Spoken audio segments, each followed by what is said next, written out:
바랍니다. 그래서 이번에는 좋은 책, 우리 마이클 리브스라는 분이 쓰신 선하신 하나님이라는 책을 우리 가지고서 4주간 동안 하려고 하거든요. 제가 이 책을 읽게 된 거는 참 신기하게 한 3분이 저한테 이 책을 읽어보라고 추천을 해주시는 거예요. 작년 여름에 한 분이 추천해 주셨을 때는 그냥 허투루 들었는데 지난 연말쯤 누가 또 한 번 추천해 주셔서 그래서 사봐야겠다고 주문해 놨는데 우리 신국원 교수님이 오셨는데 추천하신 책에 이 책이 들어있는 거예요. 그래서 이 책은 꼭 읽어야 되는 책이구나. 근데 저 혼자 읽기가 아까워가지고 같이 읽자고 해서 우리 책 했습니다. 그래서 이 책으로 우리 같이 4주간 동안 좀 봤으면 좋겠는데요. 우리 말씀 먼저 좀 보고 가도록 하겠습니다. 시편 27편 1절에서 4절, 주보에는 14절로 나왔는데 1절에서 4절까지만 우리 한 목소리가 되어서 같이 읽겠습니다. 시작.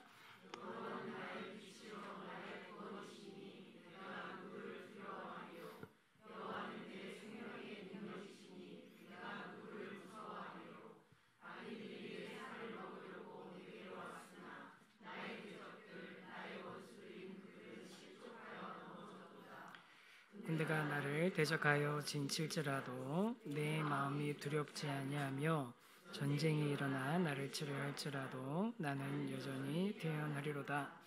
내가 여호와께 바라는 한 가지 일 그것을 구하리니 곧 내가 내 평생에 여호와의 집에 살면서 여호와의 아름다움을 바라보며 그의 성전에서 사모하는 그것이라. 아멘.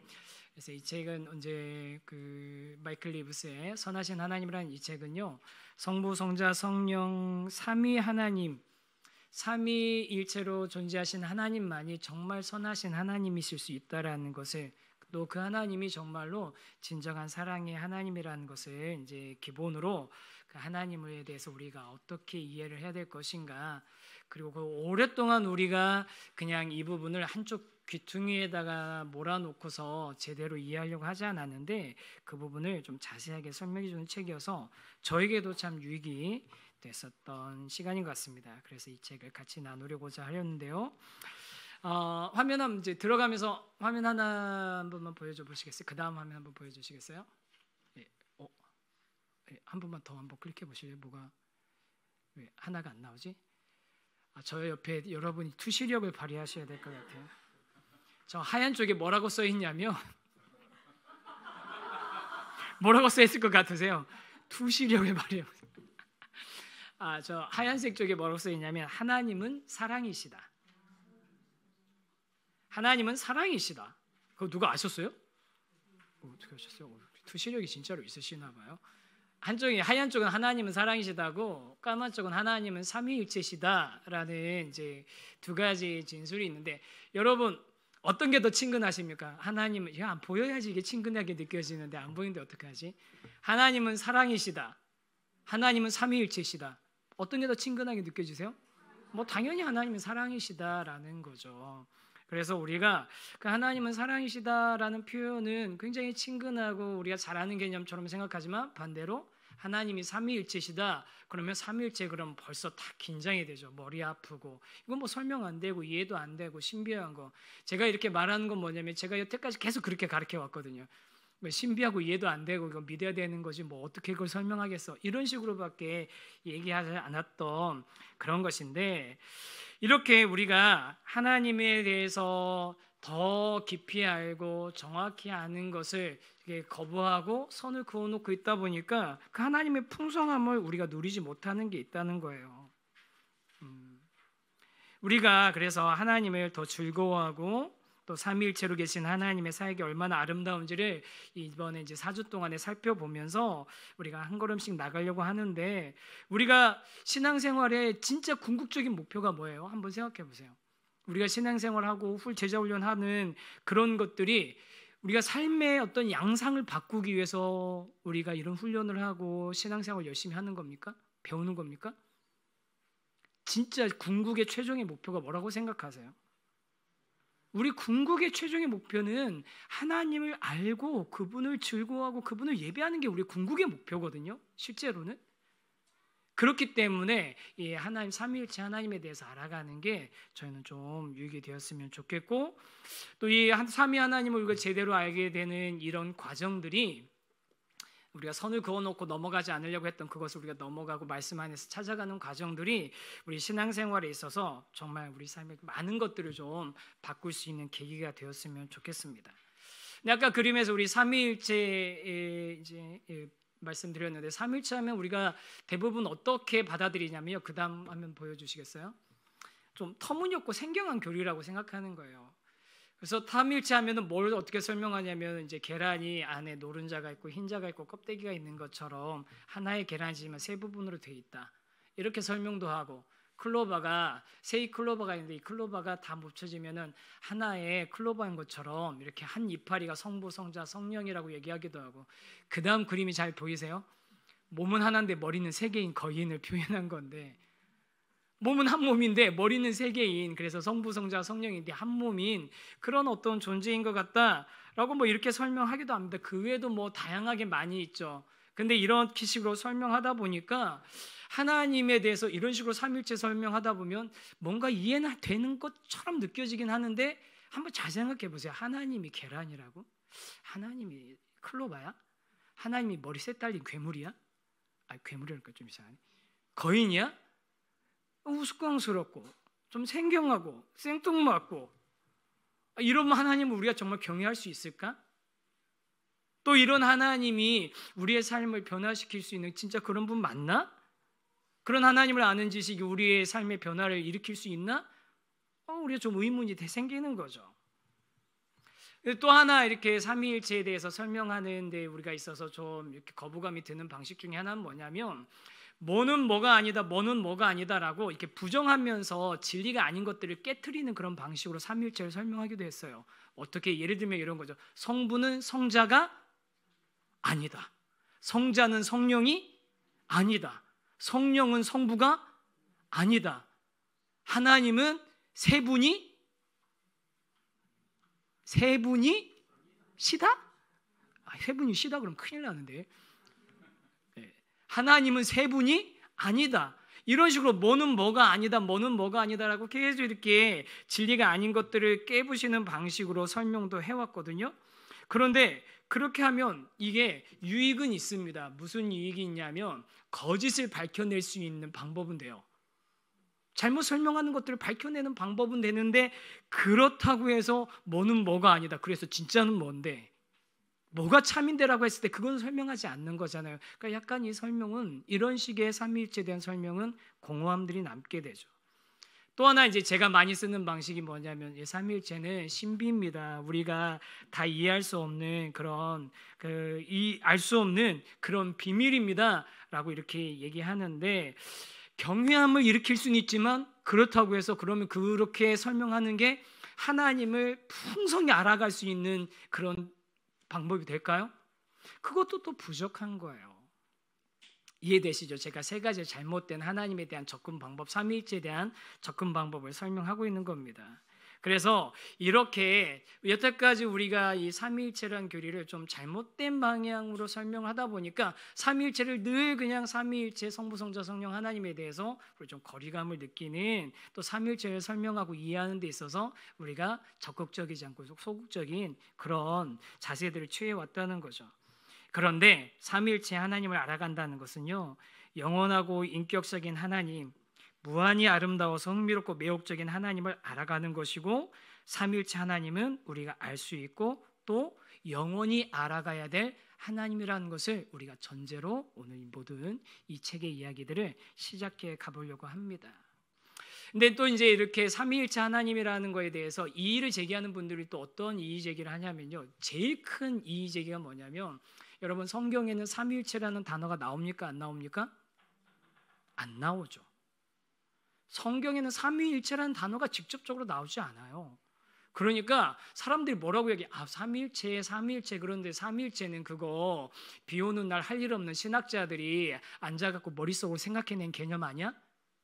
라고 생각하는 사람들이, 반대하는 삼위일체를 받아들이지 않는 사람들이 꽤 있었습니다. 중세에 막 신학이 발달하고 막 철학이 발달하고 하는 그 시대에 만들어진 그냥 인간적인 개념 아니야? 뭔가 이렇게 설명하려고 애쓰는 그냥 인간의 노력 아니야라고 하는데 그건 옳지 않습니다. 우리가 삼위일체를 이야기하는 이유는 뭡니까? 누가 어떤 고안해 놓은 개념이거나 누가 만들어낸 설명해낼 수 있는 어떤 그런 단어이기 때문에 삼위일체라는 단어를 쓰는 게 아니라 이미 사도 바울 때부터 성부 하나님과 성자 예수님의 관계에 대해서, 성부와 성령님의 관계에 대해서, 성자와 성령님에 관해서 그 사도 바울 때면 AD 50년 아닙니까? 성경이 쓰여지던 시기 아닙니까? 그때부터 삼위일체라는 단어를 사용하지 않았을 뿐이지 그 개념은 널리 교회 안에서 다 사용되고 있던 개념이었던 겁니다. 그리고 그 개념의 근거는 어디서 나온 거예요? 성경으로부터 나온 거죠. 그리고 이 삼위일체라는 것이 가지고 있는 기독교 신앙에 아주 독특함이 있습니다. 삼위일체 신앙이 그럼 기독교 신앙에서 얼마나 중요한 것일까라고 본다면 우리 이 프린트물 3페이지 한번 보시겠어요? 프린트물 3페이지 보면 3번에 기독교 신앙의 독특함에서 기독교 신앙에서 삼위일체는 정확히 얼마나 중요할까라고 했을 때 화면 한 번만 보여주실래요? 그 아타나시우스라는 분이 이제 3세기 4세기 그때쯤에 이제 활동하신 분이신데 이분이 이야기한 우리 기독교에 대해서 우리가 믿는 신앙에 대해서 우리가 믿는 신앙이 아주 보편적이고 가장 중요한 기반에 대해서 이렇게 설명합니다. 한번 같이 한번 읽어볼까요? 시작.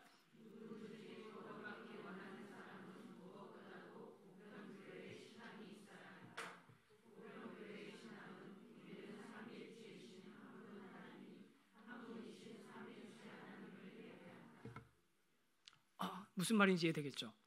이분이 이야기할 때 누구든지 구원받는 믿음을 가진 사람이라면 보편적인 교회의 신앙이 그 사람한테 있어야 되는데 그럼 이 아타나시우스가 말하는 보편적인 교회 신앙이 뭐냐라고 했을 때 여러분 우리가 구원받는 데 필요한 우리의 신앙의 기반이 뭐냐라고 했을 때 이분이 뭐라고 얘기하냐면 보편교회 신앙은 우리는 삼위일체이신 한 분 하나님 한 분이신 삼위일체 하나님을 예배한다라고 설명했다는 겁니다. 그러면 우리가 약간 좀 의문이 들잖아요. 아까 그 화면 조금만 다시 한 번만 보여줘 보실래요?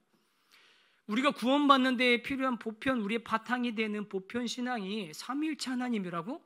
아니 우리가 구원받는 데 하면 제일 먼저 생각나는 거 뭐 있으세요? 뭐 은혜도 있고 뭐 구원도 있고 뭐 부활도 있고 이런 것들이 있잖아요. 그런데 이런 것들이 보편적인 그 기반이 아니라 삼위 하나님을 믿는 게 우리 신앙의 보편 기반이라는 게 이해가 되세요? 이해가 되세요?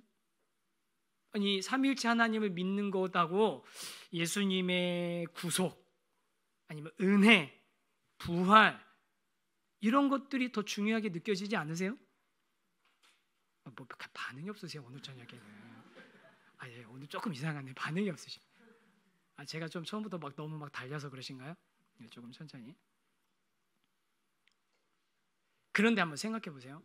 제가 좀 전에 말씀드린 구원, 은혜, 부활 같은 것은 우리 구원받는 보편적이고 정통적인 바른 신앙의 교회들에만 있을까요? 그런 개념이? 아니에요. 이단 교회들도 그런 개념들이 다 있어요. 이단 교회들도 그런 개념들이 다 있어요. 몰몬 교회도 있어요. 다 있어요. 그러니까 그냥 그런 개념만이 진짜로 우리의 구원받는 신앙에 있어서 출발 지점 토대가 아니라 물론 그게 필요 없다는 얘기 절대 아닙니다. 오해하지 마세요. 정 목사 이상한 얘기했다 그렇게 하시면 안 돼요. 큰일 나요. 이거 영상 올리지 말아야 되나? 그게 잘못됐다 얘기하는 게 절대 아닙니다. 하지만 출발 지점이 거기가 아니라는 겁니다.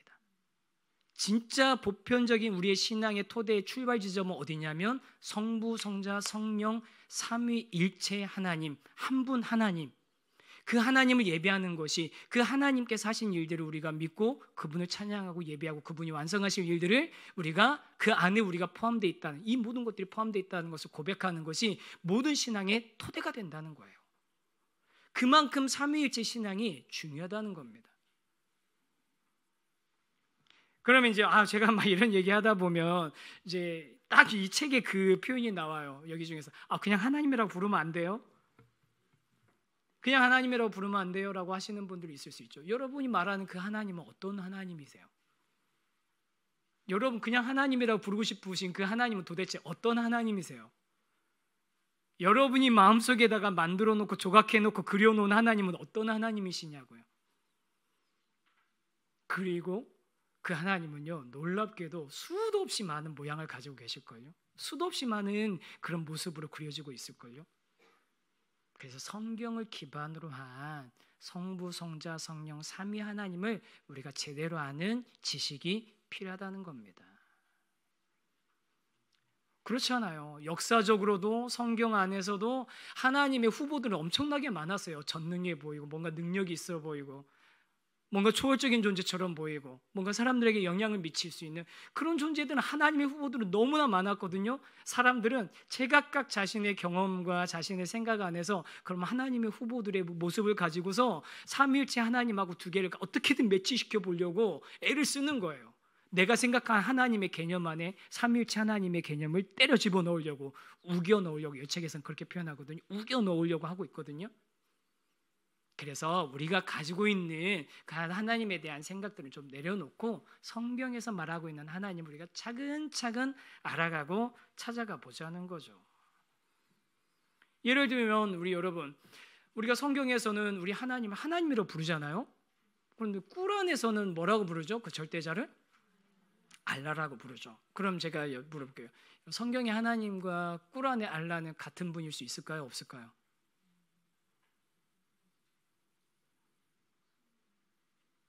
되게 이제 막 복잡해지시죠.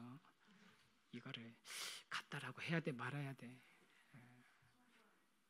성부 하나님만 같다고요? 그럴 수도 있습니다.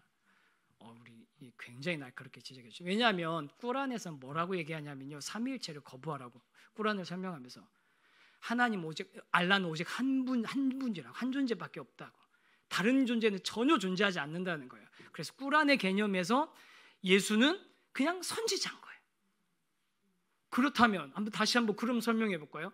성경에서 말하는 하나님과 꾸란의 알라는 같은 하나님입니까? 같은 존재일 수 있을까요? 없을까요? 같은 존재일 수 없는 거죠. 성부 하나님만이 온전한 하나님입니까? 그럴 수 없는 거죠. 비슷해 보이지만 전혀 다른 존재인 겁니다. 비슷해 보이지만 전혀 다른 존재인 거죠. 그래서 우리가 참 하나님을 명확히 알아야지만 우리의 예배 대상이신 하나님을 온전히 예배하게 되는 것이 않겠습니까? 그러지 않겠어요? 우리가 이제 기도할 때 막 헷갈리자고요. 하나님 아버지 우리 위해서 십자가에서 죽으셔서 감사합니다. 맞는 말인 것 같으세요? 아버지 하나님 성부 하나님께서 우리 위해서 십자가에서 죽으셨어요? 아니잖아요. 우리 굉장히 섞여 있고 뒤섞여 있는 뒤죽박죽이 돼 있는 그런 상태로 어쩌면 하나님에 대해서 머릿속에다가 집어넣은 상태로 나만의 하나님을 그리고 있을지도 모르겠거든요. 그래서 우리가 진짜 삼위일체 하나님이 정말 성경에 계시되어 있는 삼위 하나님, 그렇게 존재하시는 그 하나님을 우리가 제대로 아는 것이 그리스도인의 삶의 기쁨과 생명을 주는 산소와 같다라는 이 책의 말처럼 그 하나님 이제 차근차근 알아가 봤으면 좋겠는데, 그러면 당연히 그 순서로 본다면 성부, 성자, 성령 하나님을 각각 우리가 알아가야 되겠잖아요. 그 성부, 성자, 성령 하나님을 각각 알아가기 전에 그 하나님의 존재에 대해서 전체적인 좀 포괄적인 이야기를 오늘 1강에서 좀 하려고 합니다. 그래서 우리 4페이지로 지금 이제 넘어갔습니다. 제 1장의 제목이 뭘까요? 한번 같이 읽어볼까요? 시작. 창세전에 하나님은 무엇을 하고 계셨을까? 하나님은 뭐라고 계셨을까? 이제 이건 무슨 얘기냐면 하나님에 대해서 우리가 생각하고 접근해 나가는, 이해해 나가는 그런 방법들을 이야기하는 겁니다. 좀 얘기가 좀 많을 수도 있는데 이제 결국 2강, 3강, 4강에서 또 다룰 이야기니까 우리 같이 빨리 가보면 좋겠어요. 근데 하나님에 대해서 우리가 생각하면서 접근하는 데는 두 가지 길이 있다고 되어 있습니다. 화면 한번 보여주실래요? 길. 어떤 길과 어떤 길이 있다는 겁니까? 읽어보세요. 시작. 제가 보기엔 둘 다 똑같아 보여가지고 저기 어두운 길이 있고 밝은 길이 있는데 하나는 하나님에 대해서 우리가 알아가는 길 중에 어두운 길, 험한 길, 잘못된 결론에 도달할 수 있는 위험이 많은 길, 그렇죠? 이해를 잘하셔야 돼요. 이게 완전히 나쁜 길이라는 게 아니라 험한 길, 잘못된 이해로 도달할 가능성이 매우 높은 길이라고 말씀드린 거예요.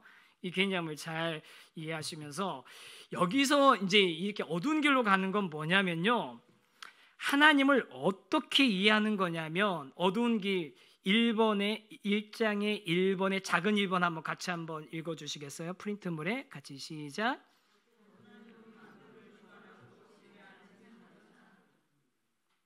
여러분 이제 갑자기 이제 물음표가 하나 던져지죠. 아니 뭐야, 이거 맞는 말 아니야? 여러분 하나님 어떤 분이십니까? 전능하시고 만물을 주관하시고 지배하시고 다스리시는 창조주 하나님이시죠? 아멘? 근데 이게 어두운 길이래요. 야, 이거 도대체 뭔 얘기를 하는 거냐? 이게 뭐냐면요, 만약에 여기서부터 하나님을 이해하려고 출발을 하려고 하면 하나님은 어떤 분이셔야 될까요? 하나님을 만약 이렇게 이 하나님을 만물의 주관자고 지배하시는 그런 창조주로만 생각한다면 그 하나님이 우리에게 주는 구원이라는 게 어디에 그칠까요? 나를 용서하시고 그 규칙들을 다 지킨 것처럼 대하는 것이 전부인 그런 하나님으로 그칠 수도 있다는 겁니다. 그리고 하나님이 모든 것을 만물을 주관하고 지배하는 창조주라고 얘기하신다면 그 창조주 하나님께서 지배하고 다스릴 피조물이 있어야 됩니까? 없어야 됩니까? 있어야 되죠. 하나님에게 피조물이 이런 존재로 존재하시려면 하나님의 피조물이 필요해지는 겁니까? 안 필요해지는 겁니까? 필요해지죠. 하나님의 뭔가가 필요하시다는 건 하나님이 온전하신 상태라는 겁니까? 뭔가의 도움이 필요하고 보충할 것이 필요한 결핍의 상태라는 겁니까? 결핍의 상태라는 거죠. 정 목사 말 이상하게 하네. 위험한 얘기. 여러분 제가 다시 한번 말씀드리지만 하나님이 창조주가 아니라는 게 아닙니다. 만물의 주관자가 아니라는 게 아닙니다. 하나님 만물의 주관자시고 창조자시고 맞으시는데, 그런데 하나님에 대한 이해를 여기서부터 출발하게 되면 우리의 인식이, 하나님에 대한 인식이 한계가 있다라는 거예요. 어떻게 하나님을 인지하게 되냐면 마치 이렇게 한다는 겁니다. 사진 한번 보여주세요. 하나님을 교통경찰로 이해한다는 거죠. 제가 막 과속을 해서 막 60km 도로에서 170km로 막 정말 진짜 막 번개처럼 로켓처럼 막 달려가고 있는데 경찰이 저를 발견했어요. 빽 하고 저 서라고 해가지고 제가 섰어요. 그 다음 저에게 무슨 일이 일어날까요? 범칙금, 그 다음에 벌점, 제가 또 그 다음에 상습범임이면 직결 심판, 그러다가 뭐 사고라도 냈으면 다른 범죄라도 있으면 뭐 그런 일들이 생기겠죠. 그러면서 제가 이렇게 했는데 좋아요. 그런데 제가 정말 진짜 너무 운이 좋아서 이 교통경찰을 이렇게 도망갔어요. 따돌리는데 성공했어요. 그럼 저는 벌은 받을까요? 안 받을까요? 안 받겠죠. 자, 그럼 제가 벌을 안 받아서 벌은 피했어요. 저에게 벌은 줄 수 없는 그런 그 상태가 됐어요. 그렇다고 해서 제가 이 교통경찰에 대해서 사랑할 수 있을까요? 또 아까 제가 잡혔는데 제가 이런 걸 다 내야 되는데 좋습니다. 벌금 10만 원, 그 다음에 벌점 몇 점 하셔야 되는데, 그런데 제가 오늘은 다 이거 이렇게 면제해 줄게요. 그러면 저는 그 경찰에 대해서 어떤 마음이 들까요? 고마운 마음, 감사한 마음 들겠죠. 그런데 그렇다고 해서 제가 그 경찰을 사랑하게 될까요? 네? 여자 경찰관이면 사랑할 수도 있어요, 갑자기. 그건 좀 이상해지는데, 저희 아내가 여기 가까이 이렇게 지켜보고 있는데 그럴 일 없습니다. 우리가 하나님을 어떤 대상으로 보냐는 거예요. 우리를 지켜보면서 우리를 다스리고 우리를 지배하고, 그 다스림과 지배 규칙을 벗어나면 벌을 주고, 근데 그 벌을 면해 주는 걸 통해서 우리를 구원해 주고, 그 정도의 하나님으로 우리가 혹시 제안하고 인식하고 있는 것 아닙니까? 우리가 하나님에 대해서, 구원에 대해서 갖게 되는 감격은 감사로 끝나는 것 아닙니까? 하나님에 대한 올바른 그 출발점이 아니라는 거죠. 그래서 하나님을 본질적으로 정의로운 통치자로만 생각하면 그분을 사랑하는 데 이르지는 못하게 되는 겁니다. 그렇지만 하나님이 우리에게 원하시는 건 뭡니까? 십계명의 절반은 뭡니까? 하나님을 사랑해라. 하나님 무서워하고 그 법에 복종해라가 아니라 하나님은 우리에게 뭘 원하시는 거라고요? 사랑을 원하시고 사랑의 관계가 되길 원하시는 거예요. 그러면 밝은 길, 아까 그 어두운 길, 위험할 수 있는 가능성이 있는 길이 있다고 했는데 밝은 길은 뭡니까? 어디서부터 시작해야 되는 길이냐면요, 밝은 길은 작은 2번 한번 같이 한번 읽어보겠습니다. 시작.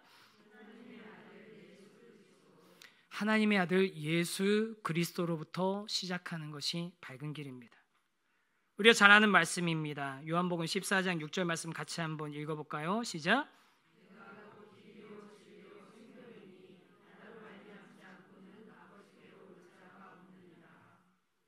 아멘.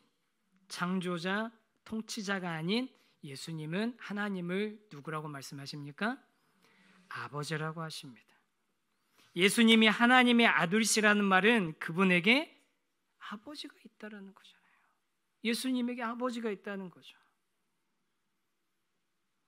그러면 아까 이제 예수님이 이제 그 통치자라는 개념으로는 아까 그렇게 그 경찰관에다 말씀드렸잖아요. 경찰관에다 말씀드렸죠.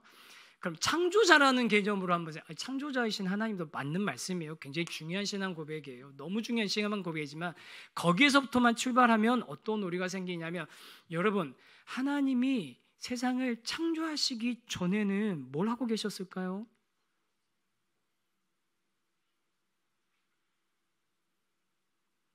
하나님이 세상 창조하기 전에 뭐 하고 계셨을까요?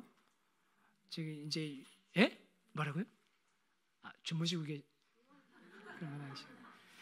옛날 신학자들도 이런 고민을 했었어요. 실제로 그 신학자들 뭐라고 대답했는지 아세요? 당신 같은 사람들을 위해서 지옥을 만들고 있었다. 쓸데없는 질문하고 있냐? 화면 한 번만 보여주실래요? 지옥 그림인데 이거 보티첼리의 지옥도, 왜 그 단테의 신곡에 의한 그 구조에 대해서 지옥도인데, 이건 뭐 중요한 거 아니니까 넘어가도 됩니다. 이거는 창조 전에 하나님께서 뭘 하고 계셨습니까? 요한복음 17장 24절에 정확하게 나와 있습니다. 여기 있는 그 말씀 한번 같이 한번 읽어볼까요? 시작. 예수님이 뭐라고 하십니까? 창세 전부터 아버지께서 나를 사랑하셨다. 창세 전에 하나님이 하신 게 있네요. 뭘 하셨다고요? 사랑하셨다고요. 그의 아들 예수 그리스도를, 성자를 사랑하셨다고요. 창조 전부터. 그래서 우리가 하나님을 이해할 때는요, 창조하시고 다스리시는 하나님으로부터 시작하는 게 아니라 뭐라고요? 사랑하시는 예수님을, 성자를 사랑하시는 그 하나님으로부터 시작해야 되는 겁니다. 그래서 큰 2번이 사랑이 풍성하신 하나님이신데요, 하나님이 어떤 분이신가 라고 했을 때 하나님의 가장 특징은 아버지라는 거고요. 성경은 하나님이란 표현과 아버지란 표현을 아주 거의 많은 부분에서 동일하게 사용하고 있어요. 신구약에서. 여기 대표적인 이사야 63장 16절에 주는 우리 아버지시라, 또 요한복음 20장 17절에 내가 내 아버지 곧 너희 아버지, 내 아버지 곧 너희 하나님께로 올라간다. 이 요한복음 20장 말씀 이해되시죠? 내가, 내 아버지가 곧 너희 누구라고요? 너희 아버지고 내 하나님이 곧 너희 하나님이라고. 그렇게 하나님과 아버지를 동일시하는 그런 표현을 많이 쓰고 있고요. 신명기 1장 31절, 하나님 백성을 어떻게 하시냐면 사람이 자기 아들을 아는 것처럼 안아주셨고, 내가 어떻게 하든지 너를 자녀등에 주겠다고 에레미야서에 나오고 있고, 로마서에는 하나님 곧 우리 주 예수 그리스도의 아버지라고 말하고 있고, 그 다음에 히브리서에는 하나님이 아들과 같이 너희를 대우하신다라고 이야기하고 있습니다. 성경은 구약 신약 통틀어서 하나님이 아버지 되심에 대해서 너무나 많이 설명하고 있습니다. 그래서 만물이 있기 전 창조와 통치가 시작하기 이전부터 하나님은 어떤 분이시라고요? 아버지시라는 거예요. 하나님은 아버지에서부터 시작되는 겁니다. 그리고 그분이 하시는 모든 일들이 그러면 누구로서 하시는 일이겠습니까? 아버지로서 하시는 거예요. 창조도 구원도 아버지로서 하시는 일인 겁니다. 어떤 아버지? 사랑이 많으신 사랑의 아버지로서 하시는 거예요. 이제 아버지라고 하면은 우리가 또 이제 특히 우리나라에는 이 가슴 아픈 아버지를 가지고 계신 분들이 많이 계시지 않습니까? 내 인생에서 아버지는 정말 진짜 너무너무 나에게 힘든 분이었다라고 하는데 그런 분들 참 되게 안타깝고 죄송한 이야기죠. 가슴 아픈 이야기죠. 그런데 여러분, 이 세상의 아버지들을 하나님이 닮은 겁니까? 아니면 사실은 이 세상의 아버지들이 하나님을 닮아야 되는 겁니까? 하나님을 닮아야 되는 거죠. 이 세상의 아버지들이 하나님 아버지를 닮아야 되는 게 맞는 건데 그러지 못하는 게 문제인 겁니다. 그러지 못한 아버지들이 문제인 거죠. 그래서 하나님은 아버지로 창세전부터 아버지로 계셨고 그분이 하시는 모든 일들은 아버지로서 하시는 일입니다. 사랑의 근거에서. 그래서 칼빈이 이런 이야기를 했습니다. 같이 한번 읽어보겠습니다. 시작.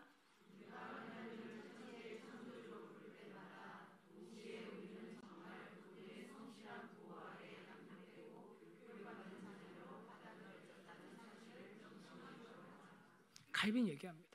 창조주 하나님을 얘기한다는 게 그냥 그 놀라운 능력을 가진 하나님으로 끝나는 게 아니라 사실은 그 하나님이 그런 창조의 일을 하신 이유가 어디에 있다고요?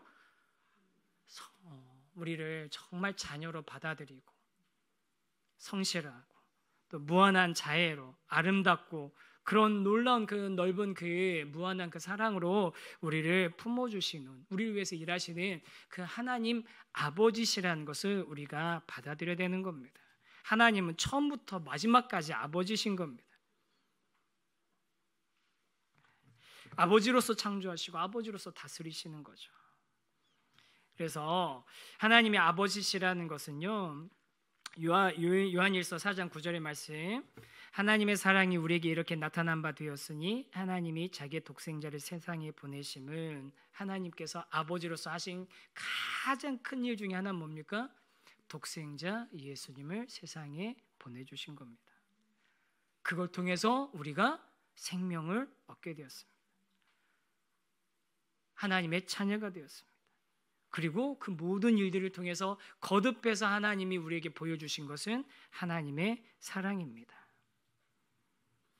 그러니까 우리 하나님의 사랑이라고, 하나님 사랑이 하나님이라고 말할 때 하나님의 사랑은 하나님이 가지고 계신 여러 가지 감정 중에 하나가 아니라 하나님의 가장 중요한 본질인 거죠. 하나님 그분 자체가 사랑이신 겁니다. 하나님 아버지에 대한 이해고, 그러면 그분이 가장 기뻐하는 분이 있습니다. 우리 큰 3번, 이게 몇 페이지냐면 5페이지 큰 3번 한번 같이 읽어볼까요? 시작.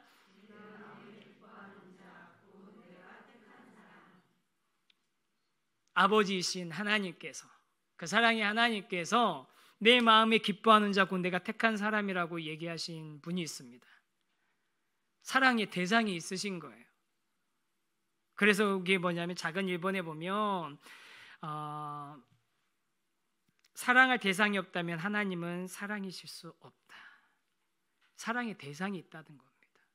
예를 들면 또 자녀가 없으면 아버지일 수 없는 것과 마찬가지의 관계인 겁니다. 이 얘기는 자녀가 없으면 아버지일 수 없다는 건 너무 당연한 얘기잖아요. 그 얘기 무슨 얘기냐면 사랑할 대상이 없다면 사랑일 수가 없는 거죠. 근데 여기 이제 착각하지 않아야 되는 게 하나님이 누군가를 사랑하기 위해서 뭔가를 하셨다는 건 아닙니다. 사랑이시지만 사랑이 하나님이 되기 위해 어떤 거를 할 필요는 없으신 분이시라는 거예요. 그리고 그 사랑의 대상이신 마음에 기뻐하는 자 내가 택한 분, 그분은 성자는 영원한 아들이십니다. 참 요한복음 17장 24절에 보면 아버지께서 창세 전부터 나를 사랑하셨다라고 돼 있고 만물이 그로 말미암아 창조되었다고 돼 있고 그 아들을 통해서 땅에 기초를 두셨고 하나님이 그분을 주 하나님이라고 부른다고 했습니다. 하나님 아버지의 생명과 존재를 성자에게 주심으로 자신의 정체성이 곧 아버지 되심을 찾으신 분이 하나님이신 겁니다.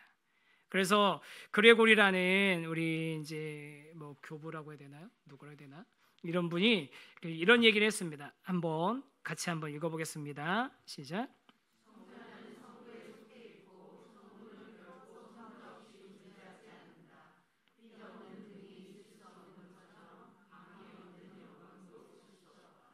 성자는 성부에 속해 있고 성부는 결코 성자 없이 존재하지 않을 수 없다. 성부와 성자의 관계가 이렇다는 겁니다. 하나님이 사랑이시라는 것은 그 사랑의 대상이 있다라는 얘기고, 하나님이 아버지시라는 건 그 자녀가 있다라는 건데, 그게 성부와 성자의 관계에 그대로 전복된다는 거예요. 그래서 성자는 성부에 속해 있고 성부는 결코 성자 없이 존재하지 않는 겁니다. 마치 빛 없는 등이 있을 수 없는 것처럼. 그리고 작은 3번 넘어가 이제 6페이지로 해서 작은 3번 한번 같이 읽어보겠습니다. 시작. 성부께서는 성자를 사랑하시고 기뻐하십니다. 성부께서는 그 성자를 사랑하시고 기뻐하십니다. 요한복음 3장 35절에 아버지께서 아들을 사랑하사 만물을 다 그의 손에 주셨고, 또 요한복음 15장 9절에 아버지께서 나를 사랑하신 것 같이 나도 너희를 사랑하였으니 라고 되어 있습니다. 성자께서도 성부를 사랑하시고 성부께서도 성자를 사랑하시지만 그 중심은 성부께서 성자를 사랑하시는 것이, 성부의 사랑이 그 중심이 되는 겁니다.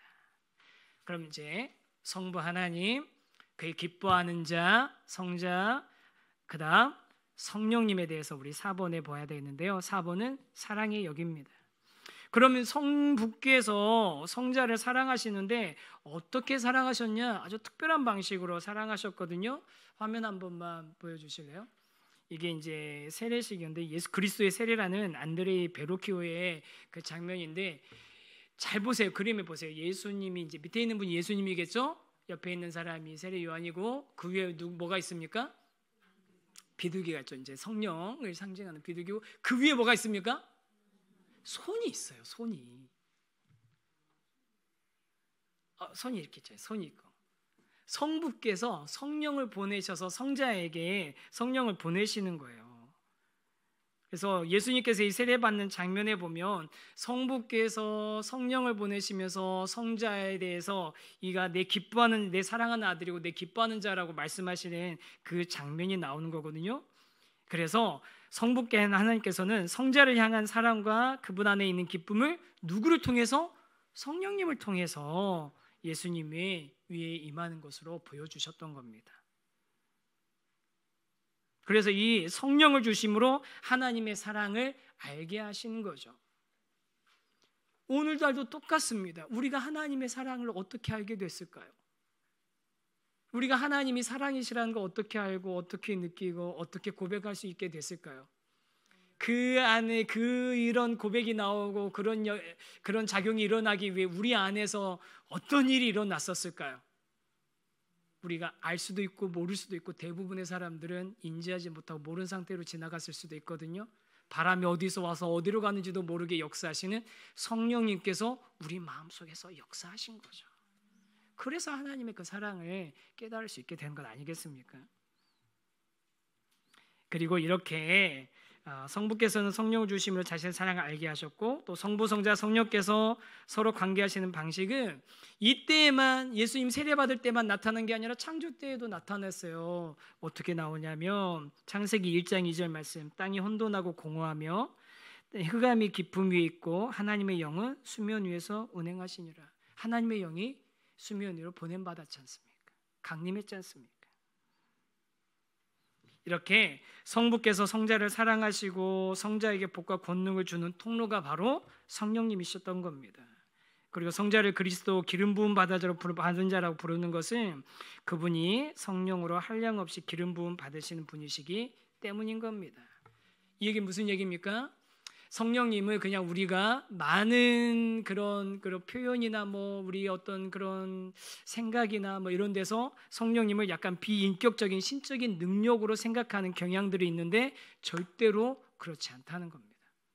성령님도 성부께서 성자에게 그 사랑을 표현하시기 위해 직접 보내시고 또 통해서 말씀하시고 어떨 때는 군심도 하시고 어떨 때는 성령님에 대한 여러 표현들이 있잖아요. 그런 인격적인 분이시라는 거예요. 그럼 이제 큰 5번으로 가보겠습니다. 뒤죽박죽인 하나님. 하나님을 대할 때 우리는 참되고 구별된 세 분의 위격, 곧 성부, 성자, 성령을 대하는 것입니다. 성부, 성자, 성령 삼위의 하나님에 대해서 우리가 예배하는 것이고 그분이 참 하나님이시고 근데 그분은 한 분 하나님이신 유일한 하나님이시라는 것을 우리가 고백하고 예배하는 것이죠. 그런데 많은 순간 우리들은 성부, 성자, 성령을 어떻게 합니까? 믹서기에다 넣어놓고 막 갈아가지고 그냥 하나로 만들어 버리는 거예요. 어떨 때는 성부님이시고 어떨 때는 성자님이시고 어떨 때는 성령님이시고 그 양태론 잘 아시잖아요. 제일 유명한 양태론이 뭡니까? 제가 집에서는 아버지고 교회 오면 목사님이고 미용실 가면 사장님이고 아직도 미용실 사장님한테 제가 목사라는 얘기를 못했어요. 타이밍이 없어요. 타이밍이. 얘기해야 되는데 이제는 막 너무 오래돼가지고 말하기 이제 민망해지는 이런 식으로 존재하는 게 아닌데 우리는 그냥 다 믹스해놓고 우리가 편한 대로 한 분 하나님이라고 해놓고 그냥 이럴 때는 성부님이시고 이럴 때는 성자님이시고 이럴 때는 성령님이시고 그렇게 생각하는 경향들이 있다라는 거예요. 이야기는 너무 쉽죠. 이야기는 너무 쉽죠. 그렇지만 나머지 하나님이 동시에 존재하시고 그 하나님의 풍성함을 우리는 다 놓쳐버리게 되는 거거든요. 그렇잖아요. 만약 그렇게 존재한다면 내가 성부일 때는 내가 아버지일 때는 목사이고 그 다음에 사장님인 그 사람은 정재환은 없어져 버리는 거죠. 그렇게 우리 하나님의 그 복음의 풍성함을 우리가 맛볼 수 없게 된다는 겁니다. 그런데 이렇게 성부, 성자, 성령 삼위의 하나님께서 서로 교제하시면서 사랑하시면서 하신다고 이렇게 존재하신다라고 했더니 그럼 우리가 꼭 빠질 수 있는 위험이 있습니다. 뭐냐면 그럼 세 명의 신이 있으신 거네. 하나님 세 분 계신 거네 라고 생각하는 거죠. 마치 이런 식으로 보는 겁니다. 이게 이제 올림푸스 신화에 나오는 12명의 신들의 그림이거든요. 거기에는 막 여러 특징을 가진 여러 신들이 나오잖아요. 뭐 독특한 자기만의 어떤 영역과 특징을 가진 그런 신들이 나오는데 그냥 여러 신들이 모여가지고서 서로 뭐 상의하고 싸우기도 하고 뭐 협력하기도 하고 그런 식의 개념으로 성부, 성자, 성령을 생각하는 것은 대단한 오류가 될 수 있는 겁니다. 그래서 우리 6번에 2번이 중요한 이야기인데요. 6번에 2번 한번 읽어볼까요? 시작. 혼합되지 않으나 분리될 수도 없다. 어떻게 된다고요? 혼합되지 않으나 분리될 수도 없다. 성부께서 성부인 것은 성자와의 관계 때문이고 성자 또한 성부 없이는 성자가 아니고 성부, 성자, 성령께서는 구별된 위격이면서도 절대로 서로 분리될 수 없다는 겁니다. 이거 이제 잘못된 그 개념 중에 대표적인 게 달걀하고 클로버 있는데 물 같은 것도 있죠. 고체, 액체, 기체 이것도 양태론이죠.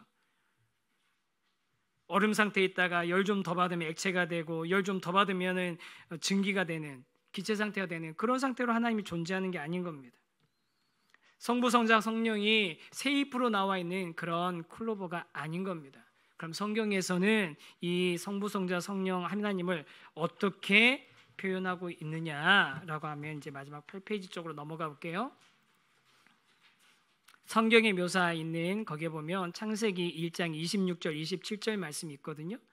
하나님이 이르시되 우리의 형상을 따라 우리의 모양대로 우리가 사람을 만들고 그들로 바다의 물고기와 하늘의 새와 가축과 온 땅과 땅에 기는 모든 것을 다스리게 하자 하시고 하나님이 자기 형상 곧 하나님의 형상대로 사람을 창조하시되 남자와 여자를 창조하셨다라고 되어 있습니다.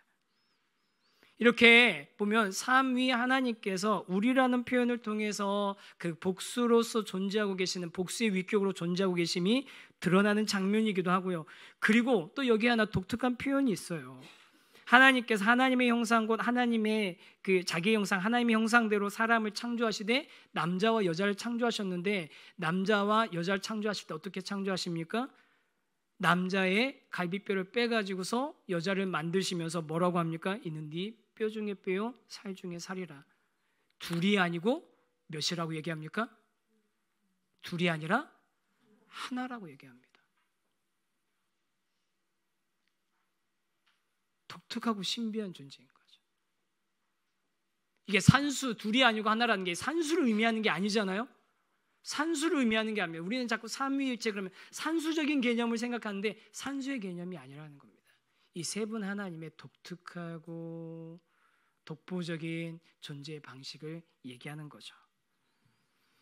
그래서 인격적인 하나님, 성부와 구별되면서도 성부에 속해 있고, 또한 성령 안에서 성부와 하나 된 성자를 그런 반영하는 하나의 모습이 창세기에서부터 나와 있는 겁니다. 그래서 마지막으로 우리 이제 일과에서 존 칼빈이 한 이야기를 읽고 마무리했으면 하는데요. 화면에도 나와 있거든요. 한번 같이 한번 읽어볼까요? 시작.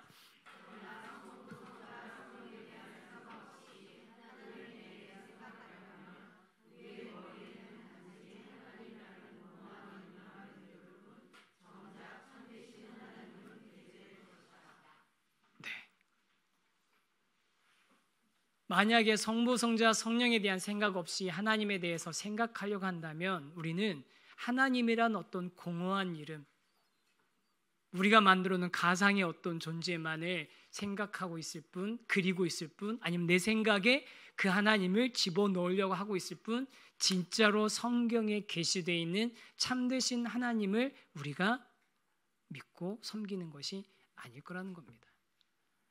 우리 이 자리에 오신 귀한 성도 여러분, 뭐 좀 어렵다고 생각할 수도 있고 우리가 그동안 생각했던 개념들하고 좀 다르다고 생각할 수도 있겠지만 목표는 그겁니다. 우리가 진짜 성부, 성자, 성령 삼위 하나님, 성경에 계시되어 있는 삼위일체의 하나님을 우리가 성경에 있는 하나님을 우리가 알아감으로써 정말 그 하나님 안에 있는 풍성한 비밀들을 우리가 좀 알고, 우리가 그냥 막연하게 생각하고 있는 개념화 시켜놓고 있는 그 하나님의 형상을, 그 하나님의 이미지를 좀 내려놓고 성경에 드러나고 있는, 성경에서 자신을 드러내고 계시는 그 성부, 성자, 성령 하나님을 우리가 알아가는 기쁨을 누렸으면 좋겠습니다. 그리고 그 하나님을 알아가는 것이 우리 신앙생활에 있어서 정말 큰 풍성한 기쁨이 되는 게, 우리가 예배할 때, 찬양할 때, 우리가 고백할 때 우리가 다가가는 그분이 바로 성부 하나님, 성자 하나님, 성령 하나님이시기 때문인 거죠. 그 삼위일체 하나님을 우리가 이제 남은 시간들도 조금씩 한 분씩 한 분씩 그분이 하신 일들을, 또 성경에 드러나 있는 부분들을 알아가면서 우리 같이 배워갈 수 있으면 좋겠는데요. 그래서 오늘 이 찬양 같이 한번 했으면 좋겠습니다.